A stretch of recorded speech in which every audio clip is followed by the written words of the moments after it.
Assalamualaikum warahmatullahi wabarakatuh. Selamat pagi rekan-rekan serta Bapak Willy. Perkenalkan kami dari kelompok 5 standarisasi bahan alam. Izin untuk mempresentasikan mengenai bahan kimia obat sibutramin yang terdapat pada jamu pelangsing. Sebelum memulai presentasi pada pagi hari ini, perkenalkan kami untuk memperkenalkan kelompok-kelompok dari anggota dari kelompok kami. Untuk yang pertama ada saya sendiri, Muhammad Raffi Widartono dengan NIM 4313420024. Kemudian saya Nurul Fajar Agustina dengan NIM 4313420006. Kemudian saya Hadid Safa Syunisa dengan NIM 4313420022. Kemudian saya Zulfan Mawada dengan NIM 4313420046. Untuk subtopik yang akan dibahas pada presentasi kali ini ada 3 subtopik, yaitu yang pertama ada pendahuluan, yang kedua ada mekanisme kerja, dan yang ketiga ada metode analisis. Untuk poin pertama yaitu pendahuluan, akan dibacakan oleh rekan saya dan tempat saya persilakan. Baik, terima kasih untuk waktunya. Untuk yang pertama yaitu pendahuluan. Next. Bahan kimia obat atau BKO merupakan zat-zat kimia yang digunakan sebagai bahan utama obat kimiawi yang biasanya ditambahkan dalam sediaan obat tradisional ataupun jamu untuk memperkuat indikasi dari obat tradisional tersebut. Hal ini didasarkan pada BPOM tahun 2013. Kemudian berdasarkan Permenkes RI nomor 7 tahun 2012, obat tradisional dilarang menggunakan bahan kimia yang berkhasiat obat. Hal ini disebabkan karena akan terjadi interaksi antara komponen senyawa yang terdapat pada obat tradisional dengan obat sintetik yang digunakan tersebut. Kemudian sibutramin HCl merupakan salah satu obat anti-obesitas yang berkhasiat sebagai anoreksansia, di mana anoreksansia ini merupakan zat-zat berdaya menekan nafsu makan yang digunakan untuk menunjang diet pada penanganan obesitas. Yang kedua yaitu ada mekanisme kerja dari sibutramin. Sibutramin dapat menurunkan berat badan dengan menurunkan asupan makan pengguna serta melemahkan proses penurunan tingkat metabolisme. Mekanisme farmakologinya yaitu dengan cara menginhibisi reuptake dari hormon serotonin dan noradrenalin. Jadi, dengan mekanisme farmakologi dari sibutramin yang dapat menginhibisi reuptake dan hormon serotonin, diduga kuat berhubungan dengan manfaat dari sibutramin yaitu menurunkan berat badan dengan menurunkan asupan makan pengguna serta melemahkan proses penurunan tingkat metabolisme. Tingkat metabolisme jika dalam program penurunan berat badan harus dijaga dalam tingkatnya untuk tidak terlalu rendah, karena metabolisme sendiri berperan penting untuk mengolah asupan makanan atau asupan kalori ke dalam tubuh agar bisa diolah dan menjadi energi. Apabila dari metabolisme seseorang rendah, maka perputaran dari asupan makan atau asupan kalori itu akan rendah juga, sehingga dikhawatirkan makanan yang masuk akan dicadangkan oleh tubuh menjadi lemak karena belum sempat diolah oleh tubuh menjadi energi. Jika tingkat metabolisme dari tubuh seseorang itu dalam rate yang cukup, sedang, atau tinggi seperti itu, maka asupan kalori atau asupan makanan dalam tubuh itu dapat diputar untuk menjadi kalori, sehingga tidak ada asupan yang dicadangkan menjadi lemak.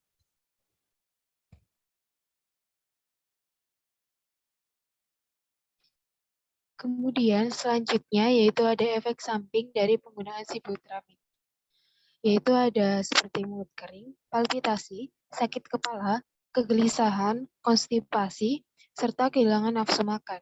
Pada penggunaan sibutramin dalam dosis tinggi ini sangat berisiko untuk meningkatkan tekanan darah tinggi dan juga meningkatkan denyut jantung. Oleh karena itu, penggunanya sulit tidur sehingga senyawa kimia itu tidak boleh dikonsumsi secara sembarangan oleh orang yang mempunyai riwayat penyakit seperti arteri koroner, gagal jantung kognitif, aritmia, dan stroke. Seperti yang telah dipaparkan pada bagian pendahuluan di atas, Sibutramine merupakan salah satu obat untuk menurunkan berat badan, sehingga produsen jamu sering menambahkannya dalam sediaan jamu dikarenakan permintaan dari konsumen yang ingin mengurangi berat badan dengan biaya yang efisien dan waktu yang relatif cepat. Oleh karena itu, kita harus memperhatikan efek samping yang timbul saat mengonsumsi Sibutramine dalam dosis yang berlebih dalam jangka waktu yang panjang juga. Maka perlindungan terhadap masyarakat harus lebih diperhatikan. Namun resiko yang timbul pada setiap orang itu tidak sama setiap efek sampingnya, karena itu mengonsumsi obatan antiobesitas harus di bawah resep pengawasan dokter.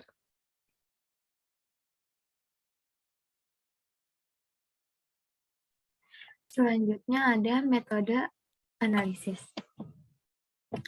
Identifikasi dalam percobaan ini menggunakan metode kromatografi lapis tipis atau KLT.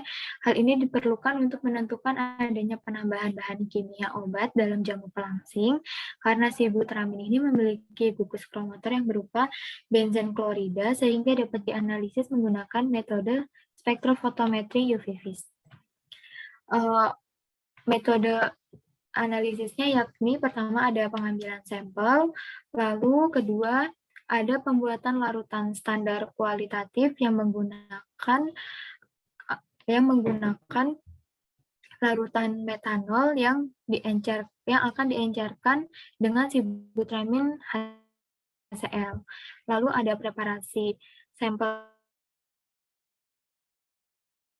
KLT, kemudian ada pembuatan larutan standar kuantitatif yang menggunakan larutan Aquades, lalu kemudian ada penentuan panjang gelombang maksimum yang akan dicari lambda maksimumnya menggunakan spektrofotometri UV vis pada rentang gelombang maksimum 200 hingga 400 nanometer. Kemudian ada waktu optimasi. Waktu optimasi ini dibaca absorbansinya pada panjang gelombang maksimum sampai diperoleh absorbansi yang relatif konstan dengan rentan pembacaan 1 menit sekali. Lalu ada kurva baku yang dibaca pada alat spektrofotometri UV vis dengan panjang gelombang maksimum yang didapatkan. Kemudian ada uji linearitasnya yang mengacu pada pembuatan kurva di atas.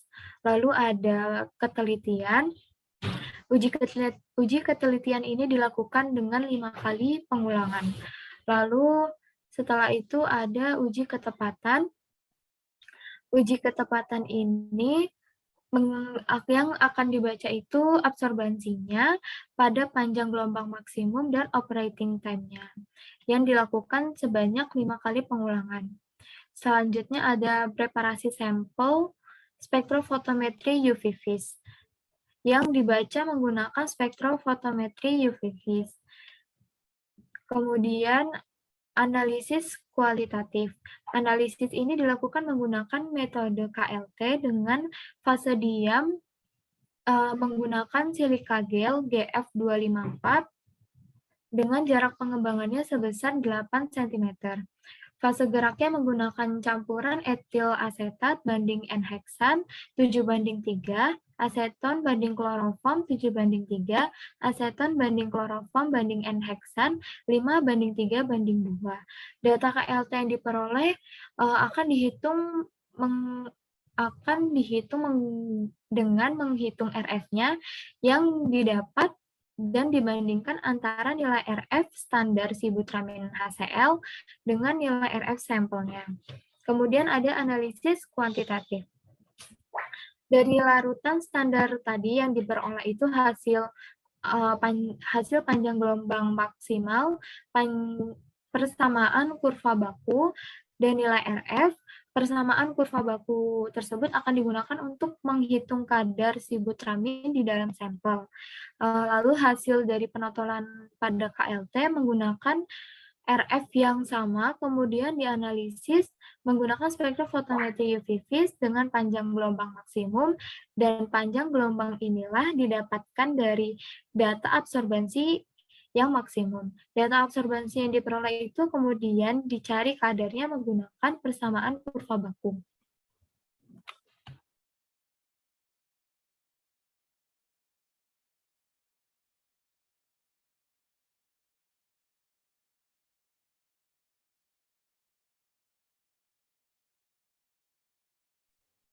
Sekian presentasi dari kelompok kami. Kami mohon maaf apabila dalam proses presentasi yang kami lakukan terdapat salah tingkah laku maupun salah perkataan yang kami lakukan. Kami mohon maaf dan kami pamit undur diri. Bil taufiq wal hidayah. Wassalamualaikum warahmatullahi wabarakatuh. Waalaikumsalam warahmatullahi wabarakatuh.